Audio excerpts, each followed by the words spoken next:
मुंबई के पॉश इलाके में स्थित रॉयल ज्वेलर्स शहर की सबसे महंगी ज्वेलरी शॉप्स में से एक थी। यहाँ करोड़ों के हीरे जवाहरात बिकते थे और सुरक्षा भी बहुत कड़ी थी। चारों तरफ सीसीटीवी कैमरे, हाईटेक अलार्म सिस्टम और हथियारबंद गार्ड्स तैनात थे। लेकिन एक सुबह जब मालिक अरविंद मेहता ने शॉप खोली तो नजारा देख उनके होश उड़ गए। शॉप के अंदर से करोड़ों की ज्वेलरी गायब थी, लेकिन अजीब बात यह थी कि कहीं कोई दरवाजा टूटा नहीं था, न ही ताले तोड़े गए थे। अलार्म भी नहीं बजा था और कैमरों में भी कुछ नहीं दिख रहा था। पुलिस आई और पूरे मामले की जांच शुरू हुई।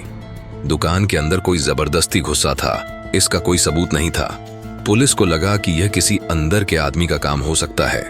स्टाफ से पूछताछ की गई, लेकिन सभी कर्मचारियों का बैकग्राउंड क्लीन निकला। दुकान के चारों तरफ की सड़कों के सीसीटीवी कैमरे चेक किए गए, लेकिन किसी संदिग्ध व्यक्ति की मूवमेंट नहीं दिखी। यह एक परफेक्ट क्राइम लग रहा था, जिसमें कोई भी सुराग नहीं छोड़ा गया था। फोरेंसिक टीम को बुलाया गया। दुकान की पूरी जांच की गई, लेकिन चोर के किसी भी फिंगरप्रिंट्स या डीएनए के निशान नहीं मिले। पुलिस के लिए यह एक पहेली बन गई थी। कुछ दिन बाद एक और हाई प्रोफाइल ज्वेलरी शॉप में बिल्कुल इसी तरह की चोरी हुई। फिर तीसरी और चौथी।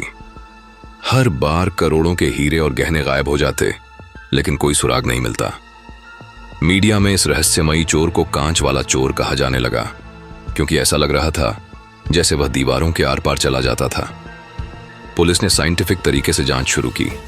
आखिरकार एक ऐसी बात सामने आई जिसने सभी को हैरान कर दिया। दुकान के कांच के शोकेस में एक खास तरह का केमिकल पाया गया, जिससे पता चला कि किसी ने कांच को एक विशेष तकनीक से काटा था। यह कोई आम चोर नहीं था, बल्कि हाईटेक एक्सपर्ट था। पुलिस ने कई वैज्ञानिकों और ग्लास कटिंग एक्सपर्ट्स से पूछताछ की। तब पता चला कि एक इंटरनेशनल गैंग इस तरह की तकनीक का इस्तेमाल करती है, जिसमें एक खास केमिकल से कांच की सतह को इतना कमजोर कर दिया जाता है कि वह आसानी से स्लाइड हो सके। सीसीटीवी फुटेज को और गहराई से खंगाला गया। जब इंफ्रारेड और नाइट विजन तकनीक से वीडियो को देखा गया तो कुछ ऐसी छवियां दिखीं जो पहले नहीं दिख रही थीं। एक आदमी दुकान के पास आता था, कुछ केमिकल लगाता था और फिर कुछ घंटों बाद बिना किसी आवाज के कांच को हटाकर अंदर चला जाता था। पुलिस ने पूरे शहर में ऐसे लोगों को ट्रैक करना शुरू किया जो ग्लास कटिंग और केमिकल एक्सपेरिमेंट्स में एक्सपर्ट थे। आखिरकार पुलिस की नजर एक संदिग्ध आदमी पर पड़ी, अर्जुन मल्होत्रा। वह एक ग्लास टेक्नोलॉजी एक्सपर्ट था और पहले एक लैब में काम कर चुका था। जब उसकी बैकग्राउंड जांच की गई तो पता चला कि उसने हाल ही में काफी महंगी गाड़ियों और संपत्तियां खरीदी थीं। पुलिस ने एक जाल बिछाया। अर्जुन की गतिविधियों पर नजर रखी गई और एक रात जब वह फिर से एक ज्वेलरी शॉप के पास पहुंचा तो उसे रंगे हाथों पकड़ लिया गया। पूछताछ में उसने कबूल किया कि वह कांच की दीवारों को बिना किसी निशान के काटने की तकनीक में मास्टर था। वह पहले केमिकल से कांच को कमजोर करता, फिर बेहद बारीक धागे और टूल्स से कांच को हटाकर अंदर घुसता और चोरी करके निकल जाता। अर्जुन को गिरफ्तार कर लिया गया और उसके पास से चोरी किए गए करोड़ों के हीरे बरामद हुए।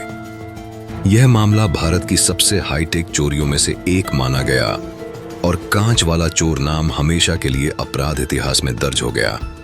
कहानियां ये सिर्फ शब्द नहीं होती, ये होती हैं भावनाओं का एक समंदर। ये हमें हंसाती हैं, रुलाती हैं और कभी-कभी सच्चाई का आईना भी दिखाती हैं। आपका स्वागत है स्टोरी हेवन में, जहां कहानियों का जादू जीवित होता है। भारत के प्रसिद्ध और अनदेखे अपराधों की एनिमेटेड कहानियां, ऐतिहासिक और आधुनिक घटनाओं पर आधारित दिलचस्प तथ्य, रहस्य, रोमांच और अद्भुत कहानियों का अनोखा संगम। यहाँ हर कहानी एक अनुभव है, हर किस्सा एक रहस्य।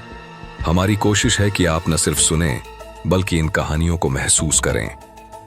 तो जुड़िए हमारे साथ और डूब जाइए कहानियों की इस अनोखी दुनिया में।